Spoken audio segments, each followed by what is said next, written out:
Welcome back, students. Today we are going to start with the very next topic of your chapter number 1, which says that what is statistics. Now, here comes the main topic of your chapter, which will tell you the meaning of the term statistics, which is all about we are going to study in this book, that is Statistics for Economics. So for that you must be clear about the meaning of the term statistics. Basically it can be defined as it means quantitative information or quantification of facts and findings. So from this you must become clear that statistics includes the quantitative information or the quantification of facts and findings. Basically, the information which we collect or the data which we collect must be quantitative in nature. Only quantitative data is recorded under the statistics. So, for the further explanation of statistics, it can be defined in the plural sense or singular sense. Before that, I would like to give you some examples for statistics. For example, if I say that I want to calculate the average marks of the students of your class, that will be statistics. For example, I would like to calculate the average expenditure of some families, so that will come under the statistics. But if I am talking about the nature of a person, that he is a good person or he is a bad person, that will not be included in the statistics, because only the quantitative information or the facts and findings which can be quantified is included in the statistics. So now we will define the statistics either in the plural sense or in singular sense. Now, what do we mean by statistics as a plural noun? Basically, it refers to the information in terms of numbers or numerical data. Whenever we will express any information in terms of numbers or numerical data, that will be known as statistics as a plural noun. But one more condition is that over here, the data which we are collecting must be in aggregate form or in summation form. It must not be in an individual form. For example, we must talk about some average, some correlation, some kind of median values. Only that will be included in the statistics, which we will study under the features of statistics as a plural noun. So before that, you must be clear with some examples. For example, I am talking about the average pocket allowance of the students of grade 11 is rupees 500 per month. Over here I am talking about the average pocket money of the students of grade 11, which is rupees 500 per month, because of which it is a statistics as a plural noun, because we are talking of an average over here. Similarly, if I talk about average daily consumption of calories of a family, that is how much consumption of calories on average basis of a family is there, that will also be statistics.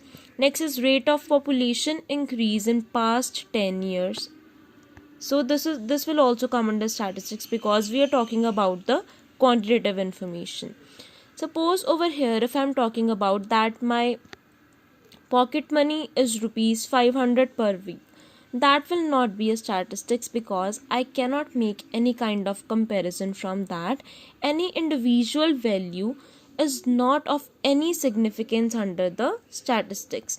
The data which we are provided with must be in some form of like averages or any kind of statistical tools must be included in that. Otherwise, any individual information is not of any significance under the statistics. Now from this you must say that all statistics are data, but all data are not statistics. So I would like to explain you this statement with the help of this Venn diagram. As you can see that the data is a wider term, and statistics is included in the data, which means that statistics is a part of the data, but all the data is not statistics. If we talk about this part of this Venn diagram, is this statistics? No, it is not. For example, if I say that there are 1500 students in my school, so this data, this is only a data, it is not a statistical data, because it is not in a comparative form. Now if I say that there are 1500 students in my school, there are 2000 students in another school, there are 1000 students in the third school.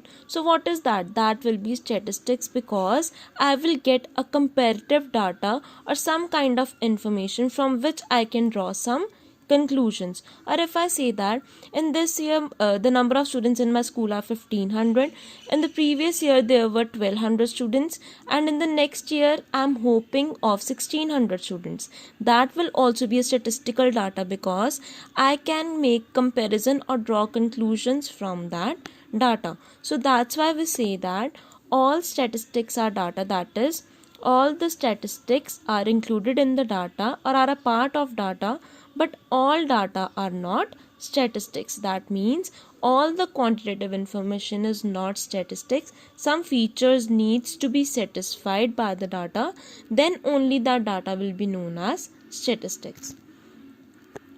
Here comes the main definition of statistics, which is given by Yule and Kendall. They said that by statistics we mean quantitative data affected to a marked extent by multiplicity of causes. Over here they are saying that statistics means any quantitative data, but that data must be affected by multiplicity of causes, which means multiple causes must be there which must be affecting the data, which means many factors must be there which must be influencing the statistical data. You will be very much clear with this concept in the features of statistics as a plural noun. Now these are some of the features of statistics in plural sense or as numerical data. You must be very much clear with these features, because of which you will come to know that which kind of data is included as statistics. The very first feature of statistics in plural sense is that the aggregate of. As I have already told you, a single number is not of any significance in statistics, because no conclusions can be drawn from it. Therefore, the aggregate number must be included in statistics for making the comparisons or drawing the conclusions from that. For example, we can say in a class of 50 students, there are 20 students who have scored above 90%. There are 10 students who have scored between 80 to 90%, and there are 20 students who have scored below 80%. So that kind of information is an aggregate of facts which will be included in the statistics. You can also take the previous example which I have taken of the number of students in a particular school. That will also come under the statistics. So this was the first feature, that is, the statistics as a plural sense is an aggregate of facts. A single number will not come under statistics. So therefore we can also say that all statistics are numbers or data, but all data or numbers are not statistics. Now the next feature comes is numerically expressed. This point says that the qualitative data, which includes some expressions like good, bad, rich, poor, will not be expressed under statistics. Only the numerical form of data or the quantitative data will be recorded under the statistics. No qualitative information will be recorded under it. For example, if I want to record the height of the students, if I am saying that Aman is tall, Raman is short, so that kind of data will not be recorded under statistics. If I am saying that the height of Aman is 5 feet 8 inches, the height of Raman is 5 feet 10 inches, so that kind of data will only be expressed under the statistics, because that data will be in numerical form. The next feature is that affected by multiplicity of causes, which means that the statistics must be affected by multiple factors or multiple causes, because if only one cause is affecting the data, if that one cause is removed from that, the data will be of no significance. For example, if I am saying that there is 20% rise in the production of wheat this year, so that 20% rise may be because of certain factors. For example, high quality inputs must have been used, then new or modern technology may have be used in the rising of that production. The climatic conditions must also have contributed positively this year.